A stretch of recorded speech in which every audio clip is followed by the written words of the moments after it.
O podcast que você ouve agora é uma produção da Rádio Tertúlia.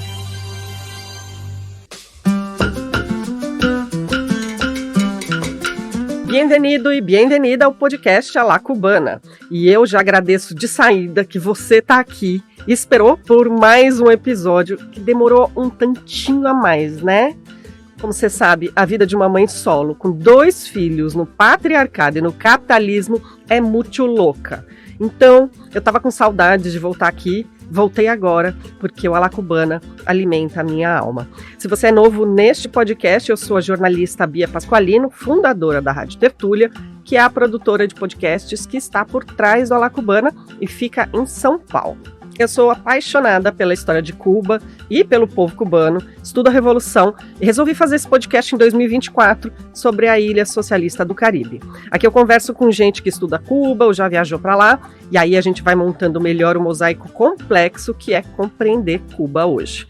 E eu sonho, sabe, que esse podcast um dia seja publicado regularmente, mas a verdade é que eu já desisti de avisar para vocês que é quinzenal ou semanal, porque nunca dá certo. A verdade é que eu faço só quando dá e os boletos permitem, porque por aqui o financiamento é estilo La Garantia Soy Yo. Sabe como é? Então, eu resolvi, veja só, pausar um pouco meus dias de férias em Salvador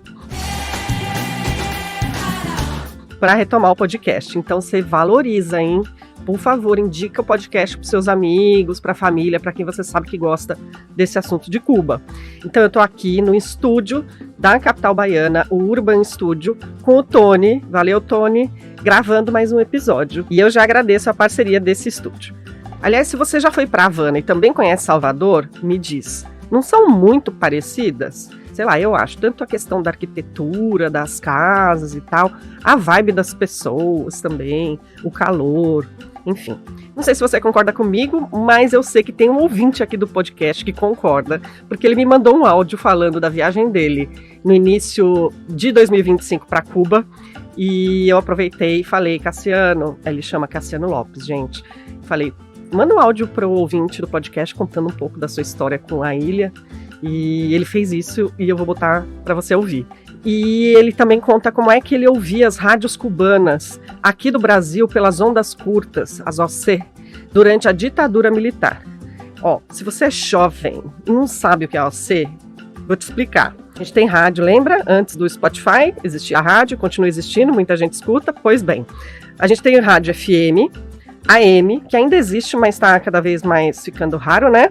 E tem as OC, que é uma frequência que alcança uma distância muito maior. Ela atravessa oceanos, a gente consegue ouvir aqui rádios da África, da Europa, de vários países, mas você tem que ter um rádio que capte OC, né? E, inclusive, é muito usado nas comunicações de rádio, rádio mesmo, radinho, para a população que está na Amazônia, né? Porque como montar uma estrutura lá, não é mesmo? Bom, mas deixa eu colocar logo o áudio que o Cassiano me mandou, contando essa história dele com Cuba.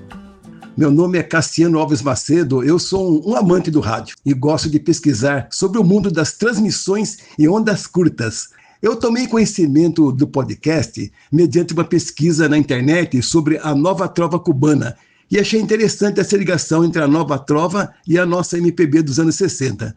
Meu desejo de conhecer Cuba tem várias décadas, mas em janeiro de 2025 agora eu consegui realizar meu sonho. Os motivos da viagem eram os seguintes: visitar a emissora cubana Rádio Havana Cuba, conhecer a cidade de Havana e levar materiais da Seite Noyer, a qual eu sou adepto, pois temos em Havana alguns membros. Minha relação com Cuba começou nos anos 60, quando eu ainda era criança, de certa forma, né? Ouvia comentários de que padres eram assassinados pela Revolução, que as crianças estavam sendo enviadas para a antiga União Soviética, entre outras coisas. Fiquei chocado, pois estava na época me preparando para ser coroinha.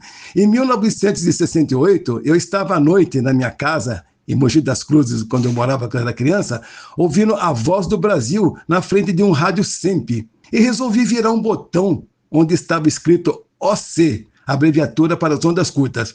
Após ouvir outras emissoras que transmitiam ondas curtas, no período da Guerra Fria, esse período, eu sintonizei a Rádio Havana, isso por volta de 1968, chegando aqui sem dificuldade a emissora cubana pelas ondas curtas. Pela Rádio Havana, eu vi vários brasileiros que lá estavam exilados. Dessa maneira, Bia, eu tive a oportunidade, sem saber, de que, ouvindo Rádio Havana, eu estava burlando a censura brasileira. E quando eu comecei a entender essas coisas, eu tive medo da repressão e acabei não comentando mais com ninguém que eu ouvia a Rádio Havana Cuba. E as minhas impressões sobre Cuba, eu só posso falar sobre a Havana, onde eu fiquei. Fiquei encantado com prédios na Havana Velha e alguns prédios me lembraram a Bahia e o Pelourinho. Para encerrar, eu só posso dizer que eu adorei a visita à cidade de Havana. Foi muito gratificante conhecer a emissora 57 anos após mais ou menos a primeira sintonia minha. Pretendo voltar e conhecer outra cidade e já fiz vários amigos e amigas lá. Obrigado pela oportunidade e falou aqui Cassiano Alves Macedo, que mora na cidade de Suzano, São Paulo, um pesquisador da história das ondas curtas e do rádio. Muito legal, né, gente? Aí, voltando para o nosso tema da La Cubana hoje, não tem como a gente entender a ilha sem dar uma olhadinha no passado, né? No passado, inclusive, recente.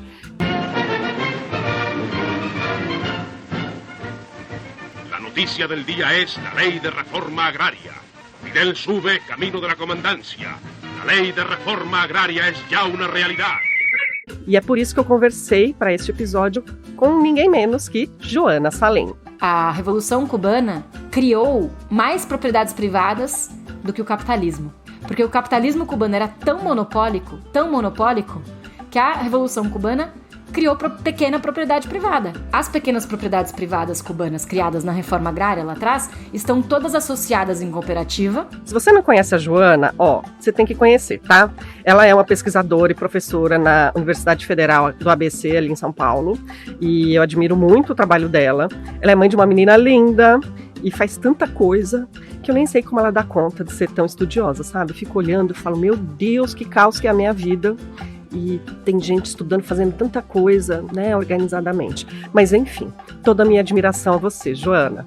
E aí eu tive uma conversa muito legal com ela sobre a questão das terras em Cuba. Alguns estudos mostram como que as propriedades que já fizeram a transição agroecológica em Cuba resistem mais, por exemplo, a tufões, a furacões.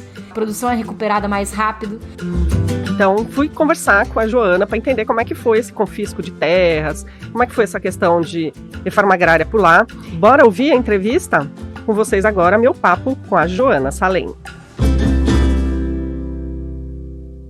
E hoje no podcast A La Cubana, eu recebo a Joana Salem. Bem-vinda, Joana. Obrigada, Bia.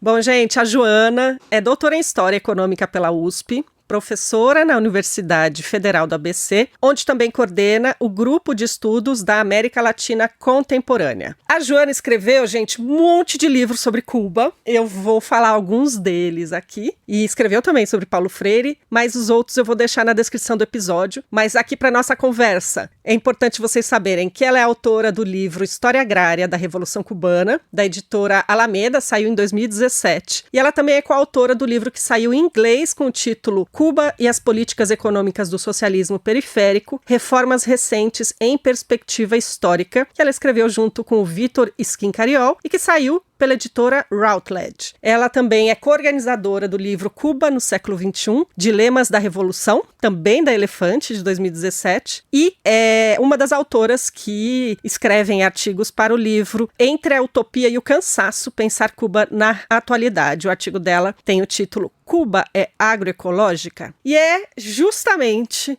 sobre essa Cuba rural que a gente vai conversar hoje, né, Joana? Primeiro eu queria ouvir um pouco do porquê que você escolheu Cuba para você estudar na vida. Tem tanta coisa para estudar, Cuba apareceu como na sua vida?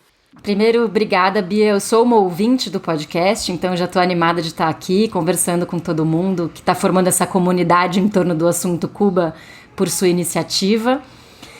Eu fiz graduação em História e viajei pela América Latina durante a minha graduação, me apaixonei, tive o meu momento diários de motocicleta, né, digamos assim. Tive também, sei como é.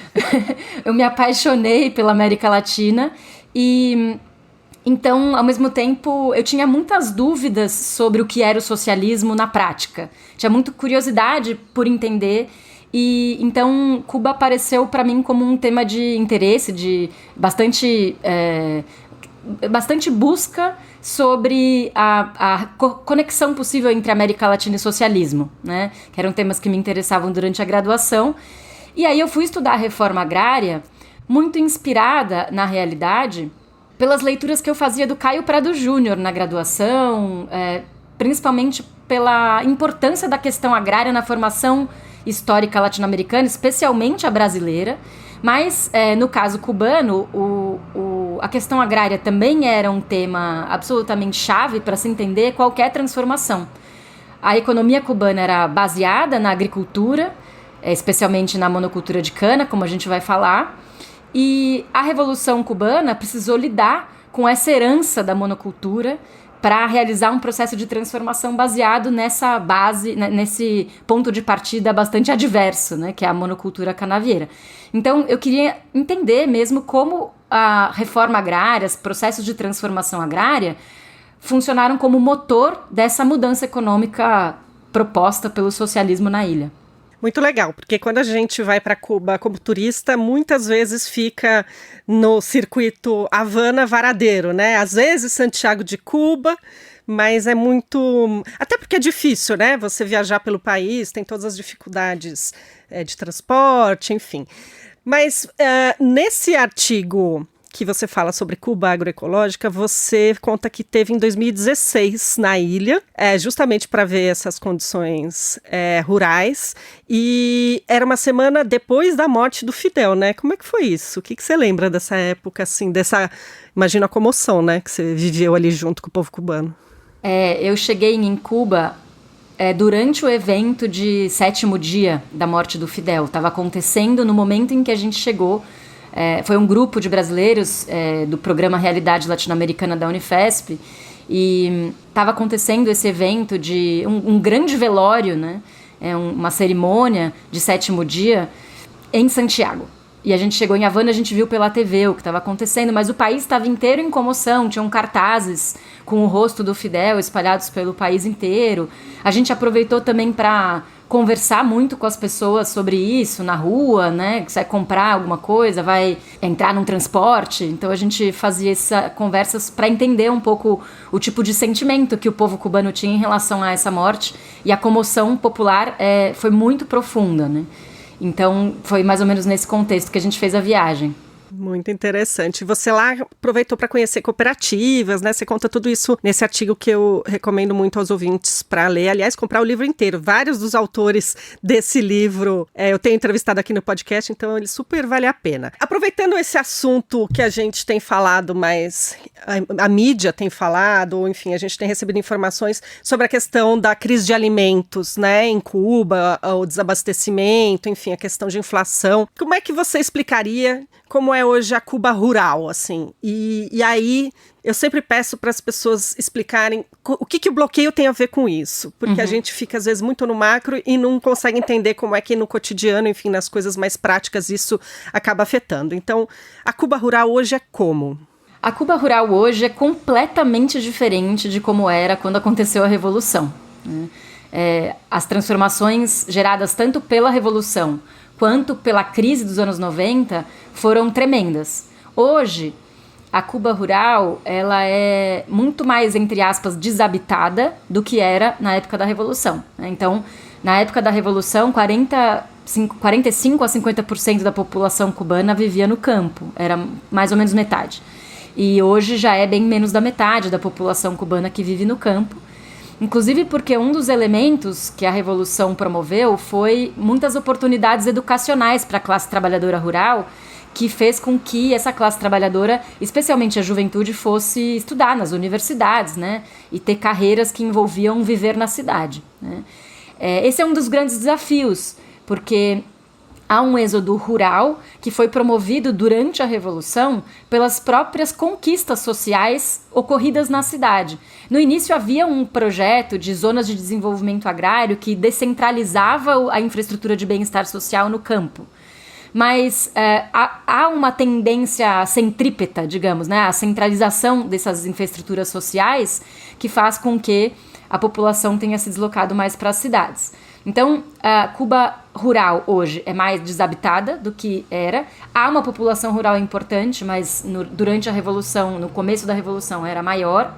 Isso também significa menor quantidade de mão de obra agrícola do que o necessário para alimentar o país. Então, esse é um primeiro paradoxo da Revolução Cubana. A Revolução Cubana oferece diversas oportunidades para essa classe trabalhadora e o trabalho rural é um trabalho muito duro. É difícil um jovem se encantar pelo trabalho rural e decidir permanecer fazendo a labuta rural que o seu pai ou sua mãe realizaram. Claro. E as oportunidades geradas pela Revolução acabam sendo um escape, digamos, né? E por isso, uma das políticas recentes da Revolução Cubana é a proposta de recampesinização da ilha. Ou seja, há uma possibilidade de concessão de terra em usufruto. E mais de 150 mil terras em usufruto já foram concedidas, né? Unidades de usufruto já foram concedidas desde que essa política começou em 2008. Que é uma política um pouco na contramão, digamos, do clássico desenvolvimento do capitalismo, que vai do campo para a cidade, né? É uma tentativa justamente de recolocar o trabalhador cubano no campo para tentar aumentar a produção de alimentos, mas é muito difícil fazer esse deslocamento. Como é que é essa política de usufruto? O Estado cede uma terra, mas ele não é proprietário, é isso? Exatamente. Assim, o Estado, ele é proprietário. Existem atualmente 3 tipos mais importantes de propriedade no campo, em Cuba. A Cooperativa de Produção Agropecuária, que é chamada CPA, que é uma cooperativa de produção, que tem uma administração compartilhada entre os cooperativistas e o Estado. A UBPC, que é a Unidade Básica de Produção Cooperativa, que foi formada nos anos 90 com o desmembramento das granjas estatais, que eram totalmente estatais. Elas foram reduzidas em tamanho e elas foram transformadas em cooperativas, que têm uma participação do Estado maior do que as CPAs. Então, as CPAs têm uma ênfase na cooperativa um pouco maior, as UBPCs uma ênfase no Estado um pouco maior. Tá. E tem as CCS, que são as Cooperativas de Crédito e Serviço. Aliás, tem um capítulo meu do livro Cuba no século XXI, Dilemas da Revolução, que é sobre as cooperativas em Cuba, as cooperativas agropecuárias em Cuba. Porque são várias letras, vários nomes e às vezes pode parecer um pouco confuso. Com certeza. São várias formas de cooperativa. Tá. As CCS são as mais antigas. Elas foram formadas por propriedades camponesas que foram da reforma agrária. A reforma agrária da Revolução entregou títulos de propriedade para camponeses e esses camponeses proprietários privados, criados pela Revolução, foram agrupados em cooperativas de crédito e serviço. A terra em usufruto é porque, com o colapso da monocultura nos anos 90, muita terra simplesmente deixou de produzir, né? Então, granjas estatais, as grandes monoculturas foram, aos poucos, sendo reduzidas por conta da queda da União Soviética, da crise dos mercados de venda de açúcar de Cuba para fora, e isso faz com que tenham terras improdutivas na ilha, né? E essas terras, elas acabam não sendo ocupadas nem por CPA, nem por UBPC, nem por CCS. E aí, o Estado cria essa figura do usufruto, que são algumas vantagens para que famílias que queiram ir da cidade para o campo retornem ao campo ou, enfim, vão morar no campo pela primeira vez e obtêm essas terras em usufruto. No início, essa política demorou um pouco a dar certo, porque as condições não eram exatamente tão vantajosas. Tá. Então, vou dar um exemplo. O usufrutuário oficial, vamos supor que é o pai de família, né? Ele assinava o contrato de usufruto, então ele tinha direito de uso da terra por 10 anos. 10 anos não é tanto, se a gente for pensar em termos de produção rural, né? Já era um tempo um pouco curto. Mas se o usufrutuário titular morresse, por exemplo, o contrato de usufruto não era herdado pelos seus filhos. Então, teoricamente, a família perdia a produção, né? E a produção, em geral, familiar, em pequena propriedade. Então, esse contrato foi aos poucos essa lei do usufruto foi melhorando, né? Aumentou para 20 anos, depois os filhos passaram a poder, entre aspas, herdar o contrato de usufruto, se acontece alguma tragédia com a pessoa que assinou o contrato, né? Então, as condições foram melhorando e esses usufrutuários, eles não são proprietários. é uma concessão do Estado, né? Eles têm essa missão de reativar a produção alimentar na ilha, principalmente.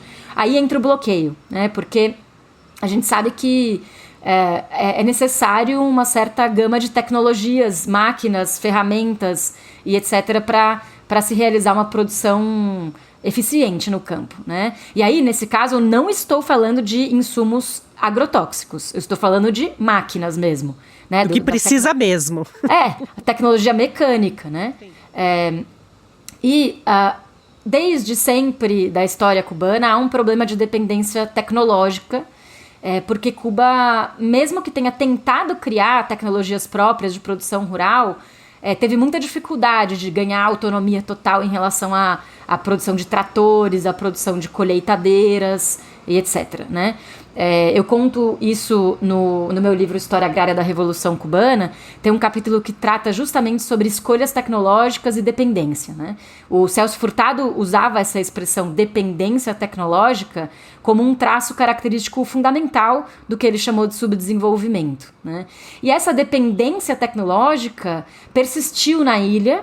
É por isso que acho importante a gente pensar Cuba como um socialismo periférico, isto é, como ainda um socialismo que tem uma série de dependências e limitações estruturais vinculadas com a sua história subdesenvolvida, entre elas a dependência tecnológica. Então, para se importar máquinas que vão aumentar a eficiência, a produtividade do campo, é preciso fazer uma série de desvios do bloqueio. Essas máquinas costumam ficar mais caras do que no mercado mundial. Se o Brasil for comprar, por exemplo, ou se outro país for comprar, essas máquinas elas seriam mais baratas, porque o percurso que os produtos precisam realizar para desviar do bloqueio estadunidense e chegar a Cuba é um percurso irracional, completamente fora de qualquer logística razoável. Então os produtos também ficam mais caros, né? E aí esse problema acaba se transpondo também para o problema alimentar da ilha. Então tem a questão de que a população está predominantemente nas cidades por conta dos benefícios sociais, e tem a questão da dependência tecnológica e da dificuldade de aumentar a produtividade no campo também, e o peso da monocultura na história da cultura rural da ilha também. Então não é que se resolvesse a questão da mão de obra, resolvia tudo, né? Porque eu eu escutei algumas vezes, quando eu conheci um pouco mais, não pelos estudos, mas conversando com as pessoas disso, né? Muita gente que se formou e hoje está fazendo outras profissões, está atuando em outras áreas, inclusive quem saiu do campo, e as pessoas falam assim, se lá falta mão de obra, vamos mandar sem terra do Brasil para lá, como se fosse, né? Aí essa pessoa já, não sei porque eu estava conversando com ela, mas a questão de só ter gente no campo para trabalhar também não resolve, né? Quer dizer, não passa resolve. por isso, mas não resolve, né? Não resolve. Muito bem. Eu queria retomar um pouco como é que você fez essa sua pesquisa lá, enfim, como é que foi essa sua viagem? Você conheceu cooperativas, né? Você falou com os camponeses, queria entender como é que você fez, como é que você teve acesso a isso, porque eu sei que também não é simples, né, fazer pesquisa em Cuba, até por uma questão óbvia de segurança, né, deles, são um país que está em ataque dos Estados Unidos, mas queria que você contasse um pouco desse bastidor, como é que foi, o que você viu lá. Bom, eu fiz uma pesquisa cujo recorte temporal era o período anterior à Revolução até os anos 70. Então, eu, basicamente, no meu primeiro capítulo, trato do século XX rural cubano, a história agrária de 1902, ali da Emenda Platt, até 1959. E nos restantes capítulos, que são do 2 ao 5, eu trato de maneira bem aprofundada das décadas de 60 até o começo da década de 70. Então, o grande recorte é os anos 60, esse ano de experimentações da Revolução Cubana. As minhas fontes principais foram jornais da época, revistas. Então, por exemplo, o Instituto Nacional da Reforma Agrária tinha uma revista, a revista INRA, né? A revista Cuba Socialista, que é uma revista super importante do debate político estratégico que ocorria, por exemplo, sobre a questão agrária. A revista Desarrollo Econômico, que também era uma revista importante do debate econômico agrário cubano. Então, eu percorri tanto fontes jornalísticas quanto fontes do debate político e acadêmico de pesquisa que havia na época sobre quais seriam as melhores soluções. Porque havia muito debate, havia uma série de compreensões sobre caminhos diferentes que a Revolução Cubana podia tomar. Às vezes, a Revolução Cubana é vista de maneira muito unilinear, como se houvesse algum tipo de monolitismo ou consenso, e de modo nenhum é assim. E essa efervescência do debate, então, é captável por essas publicações de época, né? Eu também fiz algumas entrevistas com pessoas que trabalharam diretamente na agricultura na época da reforma agrária, né? A pessoa talvez mais importante de todas que eu entrevistei foi o Juan Valdez Paz, que é um politólogo cubano, Prêmio Nacional de Ciência Política e Ciências Sociais em Cuba, que passou 30 anos da vida dele trabalhando no campo, primeiro administrador do Central Açucareiro, que é a usina de cana, e depois no campo mesmo, trabalhando com os cortadores de cana, né, como coordenador do trabalho, gerente do trabalho dos cortadores de cana. Bom, eu passei horas e horas e horas escutando as histórias do Juan Valdez Paz, porque ele é um cara que mergulhou no processo revolucionário, viveu o processo revolucionário intensamente, naqueles nós estratégicos da Revolução. Por exemplo, como aumentar a produtividade rural no contexto da Revolução. Então, esse problema, ele viveu de maneira muito real, né? E, por exemplo, uma das coisas que ele me fez entender desses problemas, que isso não está em nenhuma fonte, isso é só fonte oral mesmo, né? É o seguinte: a Revolução prometia a emancipação dos trabalhadores, né? E realizou essa emancipação, aumentou tremendamente a qualidade de vida dos trabalhadores, os salários e as condições materiais desses trabalhadores. Isso necessariamente gera ruídos no processo de produção, porque toda a produção canavieira era baseada na exploração extrema do trabalho.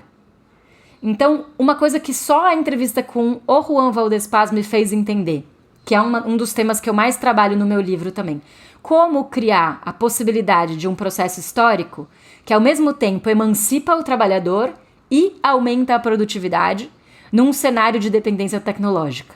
Era esse o problema. E fazer isso vivendo, né? Com o carro andando, né? Exato. Era esse o problema que os cubanos tinham. Era um problema nada trivial, né? Então, por exemplo, ele me falava que ele, um certo momento, se tornou, com 20 anos de idade, ele se tornou, entre aspas, capataz, né? E ele fala assim, eu não era o capataz, porque o capataz era a figura capitalista. Então eu tinha que cumprir um outro papel de gerenciar a produção e convencer aquele trabalhador que ele precisava trabalhar, mas com outros argumentos, né? Não com o argumento do capitalismo, que era a fome e a violência. Eram argumentos do socialismo, que era a coletividade, a importância para a sociedade daquela produção, etc. E daí ele fala bastante sobre esse cotidiano da negociação dentro das relações sociais de trabalho, no começo da Revolução, em que o boieiro, né, o trabalhador rural cubano, ele está totalmente empoderado. E aí, por exemplo, o novo gerenciador do trabalho vai pedir para ele limpar um terreno muito pesado, né? E daí ele vai fazer um trabalho mais ou menos, entendeu? Porque ele está empoderado, ele vai fazer em mais tempo, ele vai demorar mais para fazer.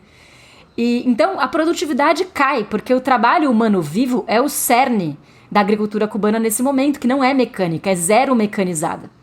Então a mecanização da agricultura se tornou uma das principais tarefas da Revolução para driblar essa humanidade das relações sociais do trabalho. Gente, que complexo. Empoderamento. Uhum.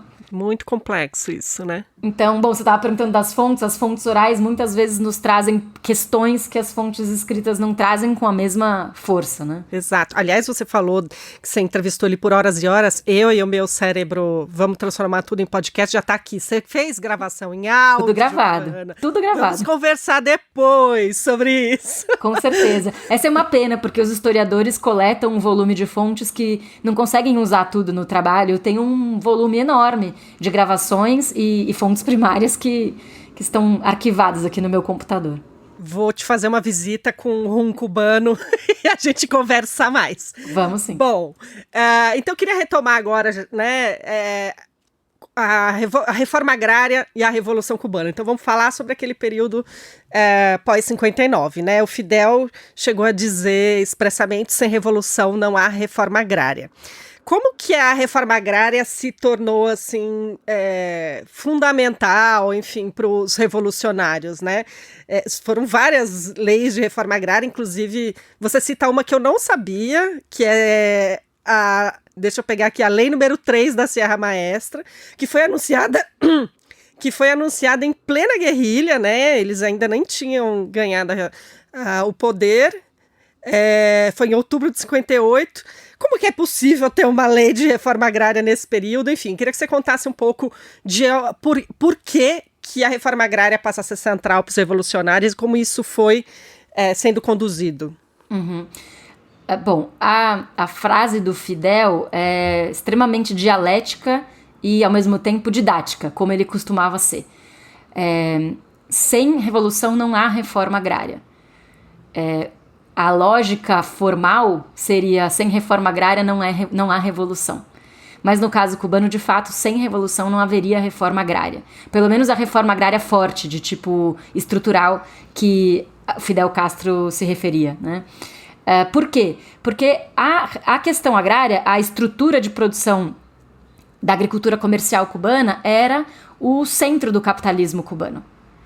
O poder capitalista cubano estava assentado sobre o latifúndio, sobre a propriedade rural, que era tanto controlada pela elite cubana, que ficou depois conhecida como sacarocracia, que era a aristocracia do açúcar ou a oligarquia do açúcar, quanto pelas propriedades estadunidenses, né? Para você ter uma ideia, na década de 20 e 30, 25% da safra cubana de açúcar pertencia à família Rockefeller.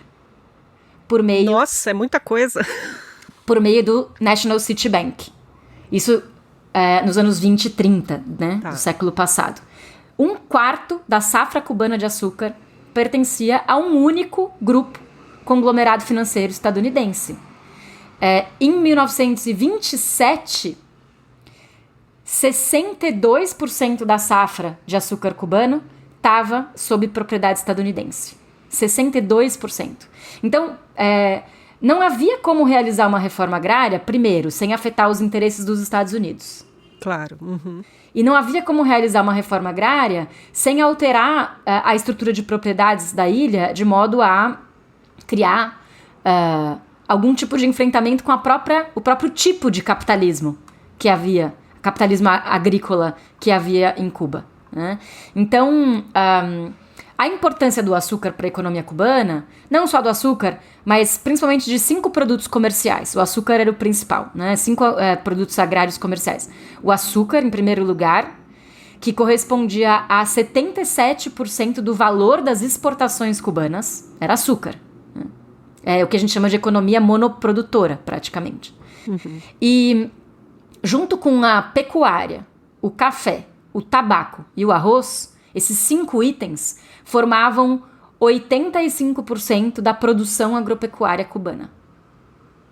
Então, a gente está falando de um capitalismo estruturado no campo.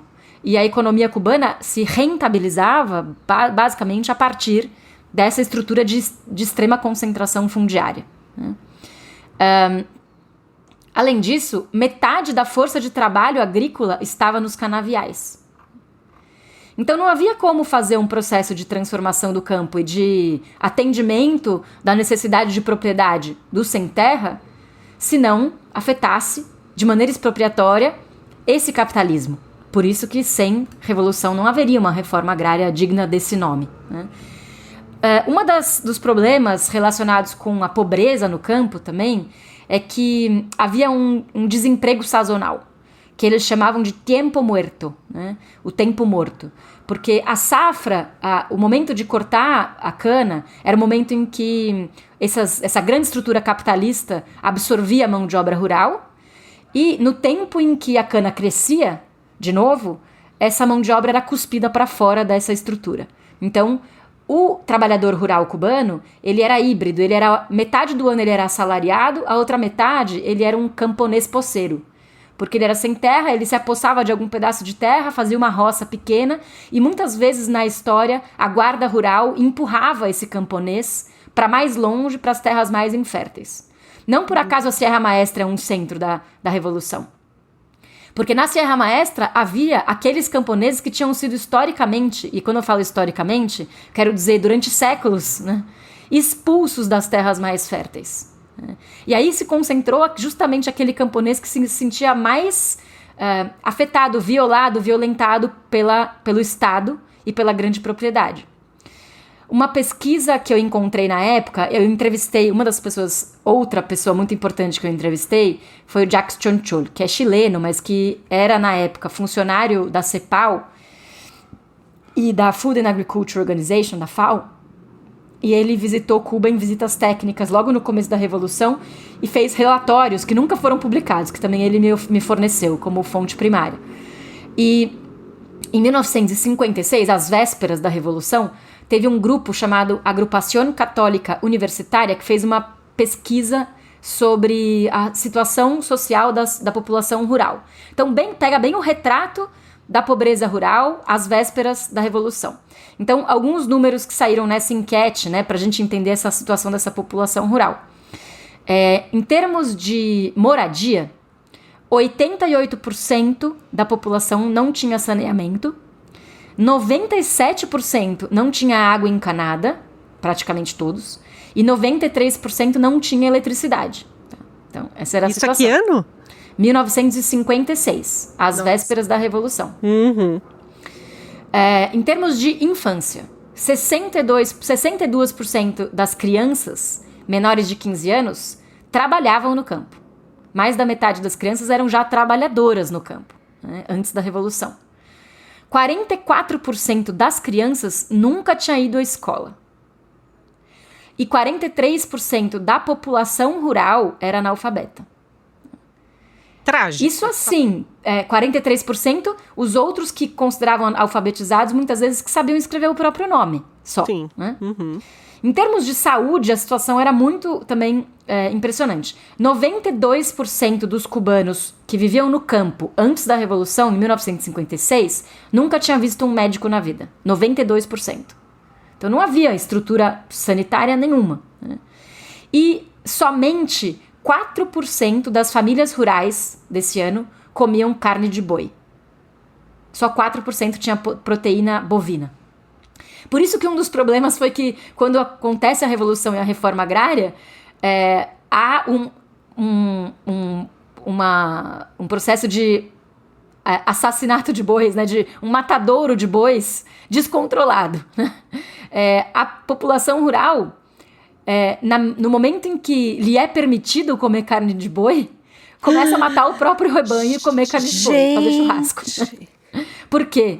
Porque essas famílias não tinham acesso à carne de boi. E o governo passa a ter que criar uma política para que as famílias parassem de matar o gado e usassem o gado comercialmente.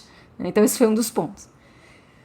A situação era de extrema desigualdade no campo, né? Então imagina, de um lado a família Rockefeller, de um lado o Julio Lobo Sosa, que era um dos reis do açúcar, né?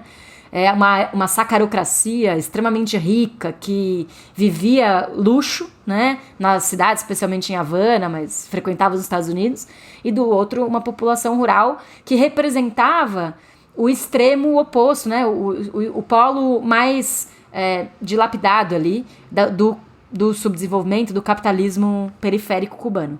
Foi nessa situação em que acontece a Revolução. Deixa eu fazer aqui só um parênteses. Eu não sei se você sabe que eu estudo a Rádio Rebelde na época da guerrilha. Uhum. E aí teve um episódio que eu acho que dá um pouco exemplo dessa situação. A Rádio Rebelde foi ao ar em 58 e foi a rádio que o Fidel criou durante a guerrilha e ficou transmitindo clandestinamente todas as ações e tal. Quando o Fidel chega na Sierra Maestra, ele, entre os casebres, ele acha uma família de camponeses que eu acabei encontrando, fui atrás, foi difícil, mas o acaso me ajudou, o acaso que não é acaso, mas me ajudou, e eu achei uma dessas pessoas que faziam o quê? Eles formaram um grupo, Joana, que chamava Quinteto Rebelde. Era um grupo de camponeses que tocava músicas nessa rádio. Só que aí o Fidel convidou essa família, que eram uns 4 ou 5 da mesma família, para fazerem músicas para esta rádio, que tinha uma função ideológica, né? Enfim, era uma arma, né, das comunicações. E aí eles tiveram um problema. Essa família não era alfabetizada. E o Fidel queria que eles fizessem música com cunho político. E então eles tiveram que alfabetizar justamente, porque eram camponeses que viviam ali bem nessa parte da Serra Maestra. E eles tiveram que, os próprios rebeldes, alfabetizar essa família para que eles pudessem participar, e participaram, enfim. Mas... isso me fez lembrar que eu não falei da lei número 3 da Serra Maestra. Isso, vamos voltar. Essa foi... A guerrilha criou suas próprias instituições, né? Foi um processo de organização cada vez mais avançada de tomada do território. Conforme se tomava o território, era necessário criar organismos, né? E instituições, entre aspas, e também algumas leis, ou era preciso organizar o território do processo, que o processo revolucionário tinha tomado, né? E a lei número 3 da Serra Maestra, de outubro de 58, ou seja, 3 meses antes ali da Revolução tomar o poder, foi a lei de reforma agrária, que organizou o processo de expropriação e redistribuição de terras onde a guerrilha já tinha chegado. Então o campesinato foi um ator importantíssimo do processo revolucionário, apoio logístico, apoio em armas e controle do território em favor da revolução, também porque conforme a revolução foi chegando nos territórios, se aplicava a reforma agrária. A revolução foi uma reforma agrária, né? Conforme se controlava os territórios novos, se realizava um processo expropriatório e se redistribuía essas terras com base no mínimo vital, que eram pelo menos 67 hectares por família, né? E isso vai subsidiar enormemente a lei oficial de reforma agrária, que vai ser decretada em 17 de maio de 59. Então, a primeira lei de reforma agrária, já oficialmente sob o governo revolucionário, é uma lei que guarda muitas semelhanças com a lei número 3 da Serra Maestra, ou seja, a formulação mais substantiva dessas mudanças agrárias, que são institucionalizadas em maio de 59, já tinha sido realizada de maneira muito semelhante ali na própria guerrilha. Nossa, eu fico pensando, toda vez que eu penso na guerrilha, como é que eles conseguiam fazer tanta coisa, né? É realmente, por isso que a gente tem que estudar cada vez mais para entender esse nosso passado e ver o que é possível a gente compreender o presente e pensar no futuro, né, Joana? Agora, queria falar sobre a tal da cana-de-açúcar em Cuba, né?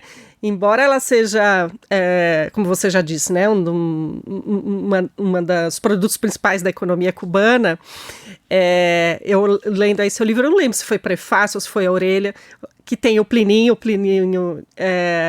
filho do Plínio de Arruda Sampaio, né, economista. Ele fala em herança maldita da monocultura de cana-de-açúcar, né? Então eu queria que você falasse um pouco do que essa herança influencia na Cuba de hoje e, aproveitando, falar sobre a tal da safra de 1970, né? E explicar, porque no meu imaginário, eu vou te contar, na minha casa tinha um quadro, e eu sei, por isso que eu sempre pensei nessa safra de 10 minutos, tinha um quadro do Fidel cortando uma cana de açúcar, assim, no meio da plantação, sabe? Sim. Uma foto super bonita, né?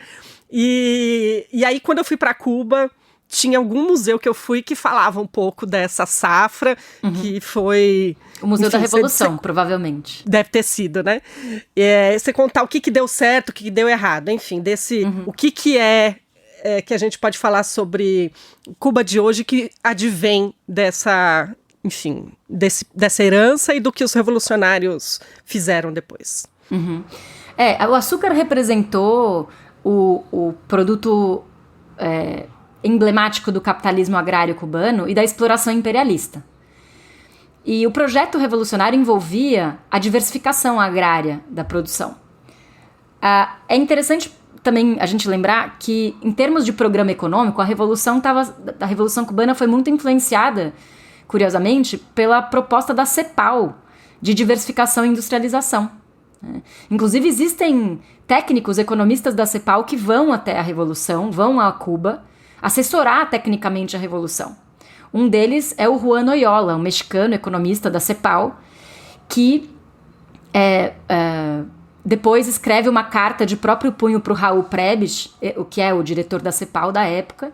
O Raul Prebisch era diretor da CEPAL e era anticomunista. E aí a CEPAL inicialmente envia uma missão técnica para Cuba, só que essa missão é cancelada oficialmente pelas próprias Nações Unidas, central, né? E então o Juan Oyola é chamado de volta, e aí ele escreve uma carta de próprio punho para o Raul Prebisch, dizendo mais ou menos que se as pressões que as Nações Unidas estão sofrendo o impedem de estar ali, ele lamenta muito porque isso significa que a CEPAL realmente não entendeu o que era a Revolução Cubana. Né? E aí ele pede demissão nessa carta, fala, não vou mais trabalhar na CEPAL, porque vocês não entenderam nada do que está acontecendo aqui, e ele se torna cidadão cubano e vira um dos importantes economistas da Junta Central de Planificação da ilha. Por que eu estou falando dele? Porque ele foi um dos caras que criou projetos de diversificação produtiva para a produção agrícola cubana, mas também para o aproveitamento industrial da própria cadeia produtiva da cana-de-açúcar. Tá. Acontece que diversificação não é uma tarefa instantânea, né? Ou seja, expropriar uma terra é muito mais instantâneo e rápido e veloz do que diversificar a sua produção. Porque a diversificação produtiva envolve a alteração do uso do solo, envolve aprendizado dos trabalhadores em relação aos novos cultivos, envolve novas técnicas e novas tecnologias, e envolve uma nova cadeia de comercialização. E isso não é algo tão simples quanto expropriar uma propriedade. Portanto, o latifúndio em Cuba foi superado rapidamente. Em 1963, quando acontece a segunda reforma agrária, é superado o latifúndio, né? É possível afirmar, a partir de 1963, em outubro, quando acontece a segunda reforma agrária, já não há mais latifúndio em Cuba. Puxa vida. Mas a monocultura não é tão fácil, a situação é mais complexa, porque envolve a inserção internacional cubana no comércio internacional e envolve também uma expertise produtiva, né, que Cuba tinha desenvolvido. A gente às vezes pensa no canavial e esquece de pensar na infraestrutura industrial que envolve a produção de cana-de-açúcar. Cuba tinha os centrais açucareiros mais modernos do mundo naquele período. Era o principal produtor de açúcar do mundo. Então, o que fazer com essa capacidade produtiva do açúcar, né? E o Che Guevara, que foi um dos maiores proponentes da diversificação, como um sinônimo de desenvolvimento, né? Se a monocultura era sinônimo do subdesenvolvimento, então a diversificação deveria ser sinônimo de um processo de desenvolvimento e de soberania econômica, alimentar, agrícola, né? E o Che Guevara, que era um dos grandes defensores dessa diversificação, ele mesmo é favorável à assinatura do acordo com a União Soviética, que ocorre em dezembro de 63 e é anunciado em janeiro de 64, pelo qual Cuba realiza um progressivo aumento da venda planejada de açúcar para a União Soviética. E esse aumento vai ter o seu auge em 1970. Então, a partir de 64, os cubanos começam a planejar o que seria o que um economista americano que vive no México há muito tempo, chamado David Barkin, que atualmente é um dos expoentes da economia ecológica, né? Ele é super aliado dos zapatistas, né? Trabalha até hoje, é um senhorzinho hoje, trabalha até hoje com os zapatistas. O David Barkin nomeou estratégia Turnpike. O que significa isso? Turnpike, em inglês, seria tipo um rodoanel, ou alguma estrutura em que você percorre numa velocidade mais rápida, uma distância mais longa entre dois pontos. Tá. Então a safra de 70 é isso. A distância que vai ser percorrida até a industrialização é mais longa, mas ela vai ser percorrida numa velocidade mais rápida, que é a safra de 70. Em outras palavras, o excedente gerado pela safra de 70 deveria ser o maior excedente produtivo e comercial da história de Cuba. E esse enorme excedente, esse grande salto adiante, se a gente for pensar, né, na analogia com a China, seria o excedente utilizado para o processo de industrialização cubana na década de 70. Então, os cubanos elaboram uma estratégia com várias etapas. se dando conta de que a especialização produtiva do açúcar não é algo que se descarta de uma hora para outra, é um ativo. A produção cubana de açúcar, que era o açúcar amargo do subdesenvolvimento, passa a ter uma outra função econômica e social estratégica, que é tanto financiar a infraestrutura social e os direitos sociais conquistados pela Revolução, quanto financiar o processo de compra de bens de capital, de a melhoria da tecnologia e industrialização. Então, essa é a motivação da estratégia de 70. Ela é uma etapa central, nevrálgica, do processo de industrialização cubana, nessa imaginação estratégica que no final não vai ser levada a cabo. Ou seja, esse outro salto, que seria a própria industrialização, ela não ocorre da maneira planejada e Cuba acaba ficando um pouco presa na armadilha da monocultura até os anos 90, né? Até quando cai a União Soviética. Em outras palavras, o açúcar cubano só cai com a União Soviética. Porque a inserção cubana com o comércio soviético passa a ser estrategicamente fundamentada, lastreada no açúcar. E essa diversificação nunca acontece com a plenitude imaginada pela Revolução. Agora, por que 10 milhões de toneladas de açúcar? O número mágico. O número mágico, exatamente.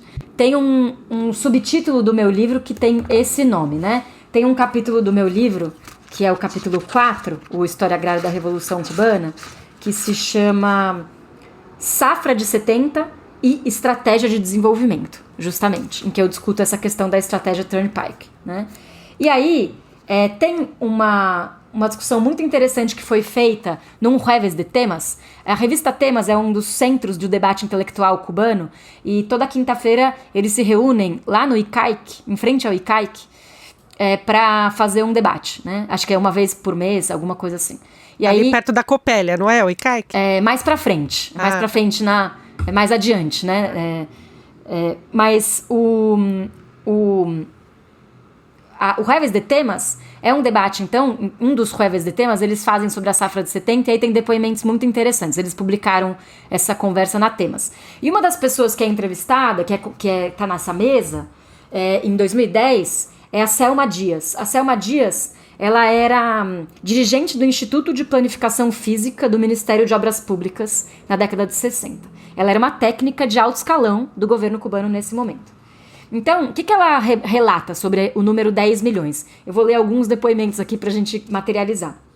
Ela fala assim: o primeiro trabalho investigativo que fizemos, veja, ela é do Instituto de Planificação Física. O primeiro trabalho investigativo que fizemos apontou que, resolvendo pequenos gargalos da capacidade industrial, o país poderia chegar a produzir cerca de 8,4 milhões de toneladas de cana nas terras circundantes dos centrais açucareiros. Chegar a 10 milhões implicava um processo de investimento nos engenhos, trocar tândens completos, aumentar caldeiras, que não poderiam amadurecer no tempo que restava. Então o Instituto de Planificação Física sabia que não era possível alcançar 10 milhões. É curioso esse número 8,4, porque é exatamente o que os cubanos alcançam. Ou seja, eles estavam perfeitamente corretos na projeção que fizeram. E aí,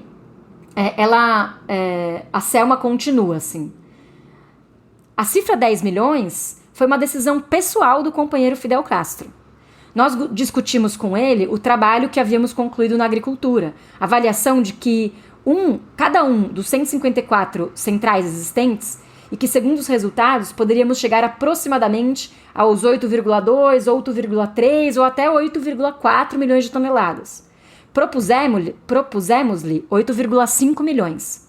Na primeira reunião, ele nos disse 9 milhões. E em 64, de 9 se passou a 10. E já essa meta era impossível. Ele trucou. Eles sempre souberam que era impossível. Entendi. Na verdade. Mas teve uma megalomania do Fidel, né?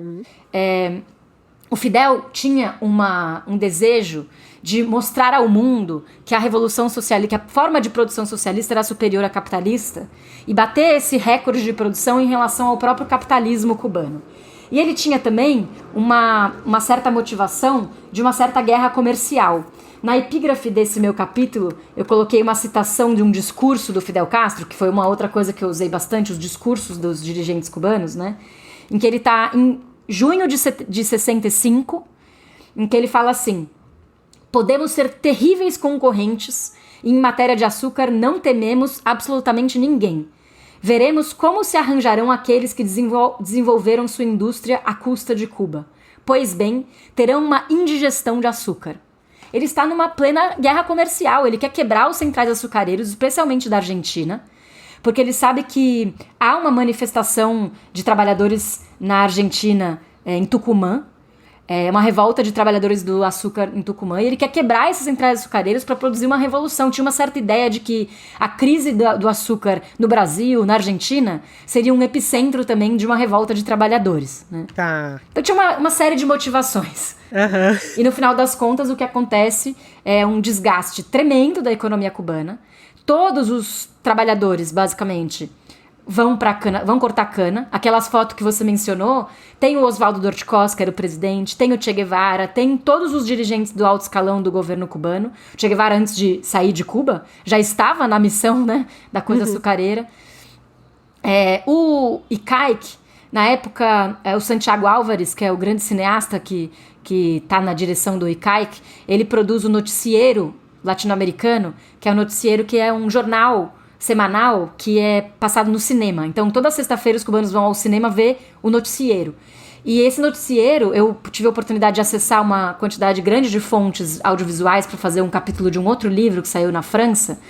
E nesse noticiero eles retratam, né, tem imagens produzidas, claro, de trabalhadores cortadores de cana se posicionando de frente para o canavial como se fosse uma linha de guerra, né?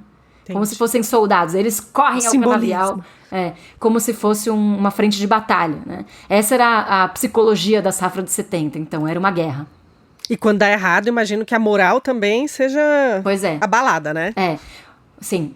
Tem um soviético que visita Cuba em 71 e fala assim, nossa, mas parece que vocês viveram o comunismo de guerra, né? E foi uma espécie de esforço de guerra, de fato.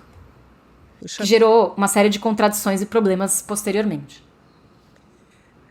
Agora eu queria falar sobre, enfim, o seu artigo em si sobre Cuba e agroecologia. Uhum.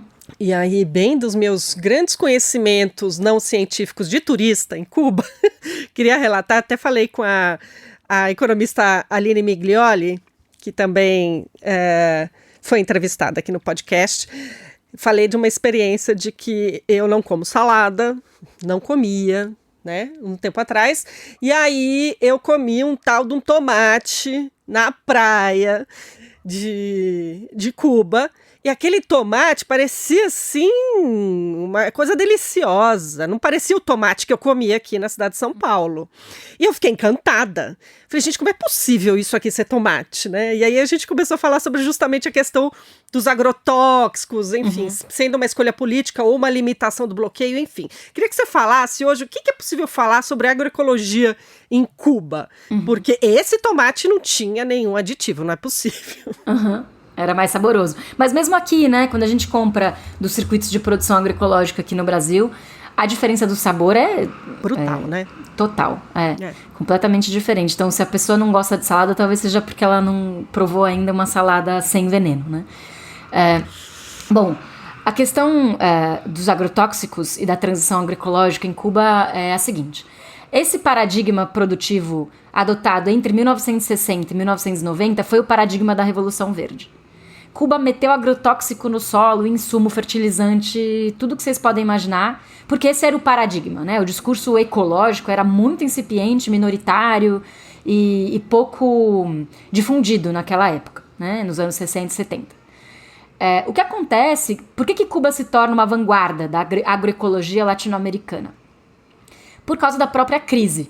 Porque, de novo, dependência tecnológica, Cuba não produzia os agrotóxicos e fertilizantes que usava, importava em grande medida, e quando há o colapso da União Soviética, o PIB cubano cai 35% em 3 anos, o comércio exterior cubano cai mais de 80% em 1 ano, né? A economia cubana colapsa, simplesmente. E desse colapso faz parte o colapso da importação de insumos, agrotóxicos e fertilizantes. Então, no primeiro momento, o solo cubano já está super já esgotado, está num processo de envenenamento e toxicidade alta por conta dessa intensidade que a Revolução mesma implementou do modelo agrointensivo. E aí, não há mais, né? Não há mais agrotóxico para se disponibilizar. Então, por necessidade, inicialmente como uma questão espontânea e de sobrevivência, os cubanos começam a produzir, a recuperar paradigmas tradicionais de produção dos camponeses, né? E também a transformar canavial em alimento, né? Quer dizer, a deixar de produzir cana para usar a terra para produzir comida, né? A questão alimentar cubana ainda é um problema, né? Eles não conseguem ser minimamente autossuficientes, ainda importam alimentos por conta dos problemas que a gente falou no início, mas há uma conversão significativa de terras de cana-de-açúcar em terras alimentares a partir do começo dos anos 90, no período especial, por uma questão de sobrevivência. Então, o que acontece é que essas novas técnicas de produção começam a ser construídas na prática. E a ideia da agroecologia como política de Estado vem depois. Então, já a partir dos anos 2000, a agroecologia se torna uma política de Estado e é estimulada também pela ANAP, pela Associação Nacional de Agricultores Pequenos, que é um organismo de pequenos agricultores criado pela Revolução em 1960 para representar aqueles proprietários privados que eu comentei no início das CCS, das Cooperativas de Crédito e Serviço. Então, eu gosto sempre de dizer o seguinte: a Revolução Cubana criou mais propriedades privadas do que o capitalismo. Porque o capitalismo cubano era tão monopólico, que a Revolução Cubana criou pequena propriedade privada. E pequena propriedade privada não é sinônimo de capitalismo. Até porque as pequenas propriedades privadas cubanas criadas na reforma agrária lá atrás estão todas associadas em cooperativa, e a cadeia produtiva dessas propriedades privadas é na ponta e no começo e no final encadeada pelo Estado. O Estado oferece o crédito, o Estado oferece condições de produção, o proprietário privado produz em cooperativa e depois ele vende para o próprio Estado. Claro, não só para o Estado, vende para outros canais de feiras locais também, né? Mas o grosso vende para o Estado. Então, o pequeno proprietário rural de CCS em Cuba, ele é uma figura muito especial para o momento da agroecologia, porque é ali que vai surgir, vai florescer a recuperação das técnicas tradicionais e o desenvolvimento de técnicas agroecológicas de produção. Tem no meu capítulo alguns estudos que mostram como que as propriedades que já fizeram a transição agroecológica em Cuba resistem mais, por exemplo, a tufões, a furacões. A produção é recuperada mais rápido, porque o solo é mais preso pelas raízes, né? O solo se torna um solo mais saudável por ter uma diversidade maior e por ter raízes mais diversas. Ele se recupera mais rápido. Né? Nossa, isso é super importante lá, né? De eventos climáticos, sim. Exato. Então, as propriedades monocultoras, elas se recuperam muito mais lentamente, né? E então começa a se desenvolver a partir dessa tecnologia política chamada Movimento Campesino a Campesino, que foi uma tecnologia política criada na América Central e que foi, então, utilizada por Cuba, fortalecida pela implementação da ANAP, a Associação de Pequenos Agricultores. Aí vira uma política de Estado. Uhum. E, ainda assim, não se deve idealizar, porque transição agroecológica é algo tão difícil quanto transição socialista, assim, não acaba nunca. É um processo de transição sem fim. Então ainda há camponeses em Cuba que resistem a esse abandono dos insumos, né? Dos insumos comerciais e tal. Não só pequenos, mas também ainda há CPAs ou BPCs, que são essas propriedades maiores, né, ligadas ao Estado, que também têm dificuldade de realizar a transição agroecológica. E, de toda forma, é uma disputa, é um processo interno de debate, de convencimento, né? E hoje a gente pode dizer que Cuba, com certeza, é o país que tem, de maneira mais sólida, uma política agroecológica de Estado, né? Que não é de governo a governo, né? E é institucionalizada e tem essa perspectiva de alimentos saudáveis. Ela é suficiente para resolver o problema alimentar cubano? Não, ela não é suficiente. Há uma série de outros problemas estruturais, sobretudo vinculados ao bloqueio, né, e a essa questão populacional, demográfica, mas ela com certeza oferece comida saudável para os cubanos em uma medida importante. Um outro problema, um gargalo estrutural, é o transporte do campo para a cidade.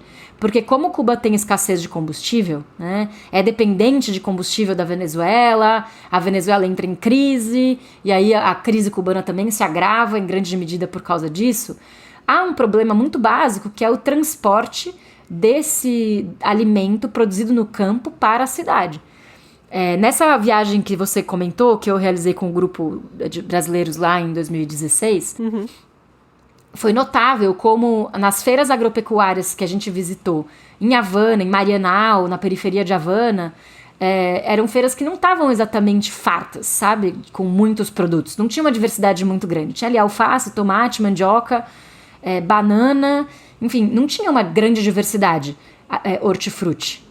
E aí, depois quando a gente viajou para o campo, foi notável como a nossa alimentação melhorou quando a gente estava no campo. Porque os produtos frescos não têm velocidade suficiente para chegar e diversidade suficiente para chegar por conta da crise estrutural de transporte. Claro, porque eles fazem ainda em já caminhão. apodrecidos, né? E não chegam, eventualmente. Né? Eles chegariam em caminhão, movido a gasolina, e esse é um outro problema, né? Uma matriz de transporte dependente de um combustível que a ilha não tem. Então, essa é uma outra crise importante. E hoje deve estar pior, né? Porque, eu não sei, eu fui agora em janeiro para lá. Sim. Fiquei só em Havana. Embora eu falo que o meu instituto de pesquisa, o meu termômetro Caio Bispo, que eu fico sabendo, eu fico assim, será que Cuba tá indo bem ou não? É pela Caio Bispo, que é a rua dos turistas, né? Já se tá cheia, se não tá cheia. Então, 2022 estava vazia, pandemia e tal, e agora eu vi muito mais gente, fiquei contente nesse sentido, eu sei que tá cheio de privações, mas é isso. O transporte é uma das grandes crises que Cuba tá vivendo hoje, né? Então eu imagino que isso tenha afetado ainda mais, né? Essa disponibilidade de hortifruti que você comentou, né? Joana, queria te agradecer muito a gentileza da conversa. Eu aprendi tanto conversando com você e lendo os livros, e tem alguns outros para ler agora. Mas antes de eu te liberar aqui, a gente sempre pede uma dica cultural. Então, assim, o ouvinte que chegou até aqui com a gente, ouvindo esse episódio, o que você diria que ele poderia ouvir de música, ou um livro que seria bacana ele ler sobre esse assunto, enfim, alguma coisa, pode ser um filme, pode ser uma série, algo que você recomendaria para o ouvinte que se interessa por esse assunto, ou algo que te emociona pessoalmente? Olha, sobre Cuba em geral, né, acho que sobre a questão agrária tem esses textos todos que você comentou que eu escrevi, e na bibliografia desses meus textos tem outros, avançando na bibliografia cubana, mais acadêmica, digamos, né? Mas pensando assim, sobre Cuba contemporânea, dilemas, contradições, limites, problemas da Revolução, né, vividos hoje. Eu tenho um filme, um livro e uma música. Eu vou começar... Vou começar pelo filme. Não sei se você já assistiu, Bia, o documentário feito pelo Silvio Rodrigues chamado Canción de Barrio. Não, já tô me sentindo ignorante, deveria, né? Já entendi. Tá no YouTube, é bem fácil. Ah, é? Ah, que bom. Canción de Barrio, né? A canção do bairro. É um documentário feito no comecinho do século XXI. Eu não sei o ano exato. Acho que é 2007, mais ou menos por aí. Em que o Silvio Rodrigues, ele faz ele percorre uma série de bairros populares em Cuba, no país inteiro, né? E ele faz uma turnê popular. Então, ele faz uma turnê nas periferias. E essa turnê acaba fazendo com que ele entre em contato com uma série de situações periféricas, né? De populações mais afastadas dos grandes centros em Cuba, né? E especialmente da crise de moradia. Então, há uma dificuldade relacionada com moradia, e ele vai mapeando essa dificuldade. E o Canción de Barrio é um documentário que é muito realista. Então, onde o Silvio Rodrigues vai dar o show numa periferia, ele também entrevista, conversa com a população do bairro e tal, né? E é um documentário que ajuda a gente a entender os limites da Revolução Cubana, né? Então, acho que é muito importante que a gente não tenha um idealismo ingênuo sobre esse processo e compreenda que a Revolução Cubana não resolveu todos os problemas dos cubanos. resolveu muitos problemas, especialmente durante as suas primeiras 3 décadas, e vive uma contradição estrutural relacionada com a sua condição periférica e com o bloqueio, né? Com a possibilidade dos Estados Unidos estrangularem economicamente Cuba até hoje. Então, a Revolução tem esses limites e esses problemas são bem explorados. O Silvio Rodrigues é um herói, né? É um gênio da música, da poesia, né? É o meu cantor preferido de longe. E aí eu já passo então para a música, que é a música dele. É uma música do Silvio Rodrigues, que é uma das minhas preferidas, que chama Fábula de los Tres Hermanos. Ela fala... Para mim, essa música eu uso em aula sobre Revolução Cubana, porque ela fala de 3 irmãos, né? O mais velho... os 3 irmãos vão, cada um em seu momento, sair para o mundo, né? E construir um caminho e explorar o mundo.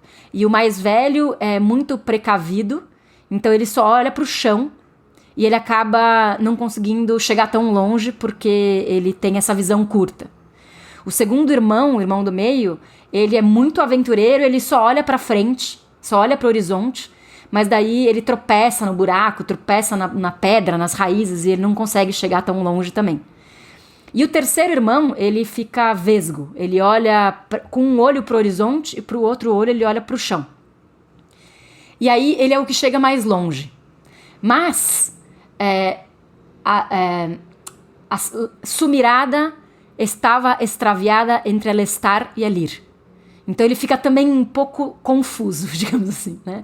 Ele é o que vai mais longe, mas ele também tem os seus limites. Então, para mim, essa é uma metáfora que ajuda a gente a entender a lógica das várias esquerdas revolucionárias e reformistas do mundo, né? Aquela que só olha para o chão, que é muito pragmática demais, aquela que é sonhadora em excesso e acaba não percebendo as condições de realidade, e aquela que conseguiu dialeticamente chegar mais longe, olhando para a realidade, olhando para o sonho, e que é Cuba para mim, esse terceiro irmão, né? Muito bonito isso. Eu adoro essa música, ela é linda. E o livro, o Como Poeira ao Vento, do Padura, que acho que também é um livrão desses de 500 páginas do Padura, né? Mas, gosta, né, de escrever uns tijolos. Mas esse é mais dinâmico do que outros de 500 páginas que ele tem. É o que eu li mais rápido, assim. Essas questões que ele sempre trabalha nos livros dele, muito importantes, sobre gerações, né? Especialmente essa geração dele, que viveu o sonho da revolução, as promessas, que dedicou a sua vida inteira ao processo revolucionário e que quando chega nos anos 90 encontra decepções, algumas frustrações relacionadas com a crise dos anos 90, muitas migrações, então aos poucos os grupos de amizade, as famílias vão se separando, né? E é um pouco essa melancolia da geração do Padura, né? De ter vivido o ápice do sonho revolucionário e depois a realidade da crise dos anos 90 e da dureza que é também a revolução. O Eduardo Galeano falava que a Revolução Cubana não é nenhum passeio, né?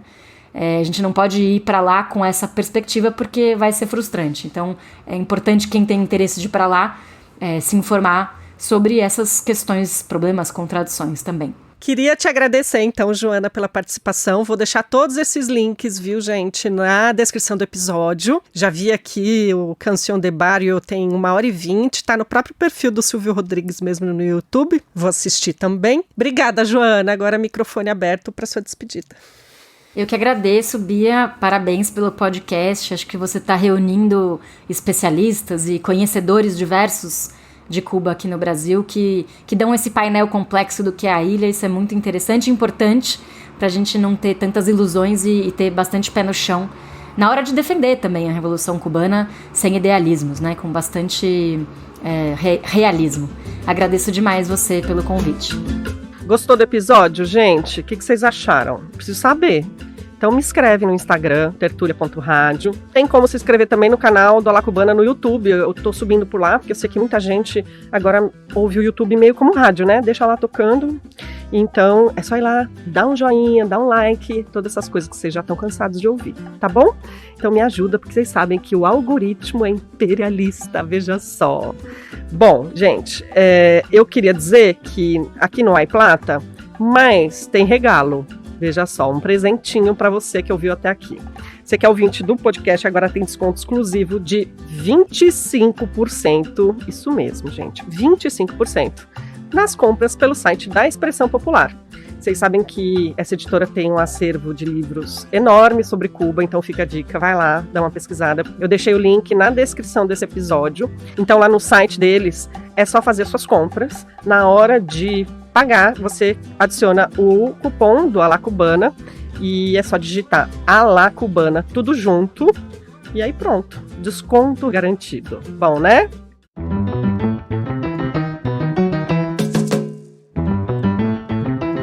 Eu sou Bia Pasqualino e este é o podcast Alá Cubana, uma produção da Rádio Tertúlia. Eu sou responsável pela concepção, roteiro e sonorização e eu tô fazendo a gravação hoje no Urban Studio e quem tá me acompanhando nos trabalhos técnicos de gravação é o Tony Rocha. A edição é de Rafael Garcia.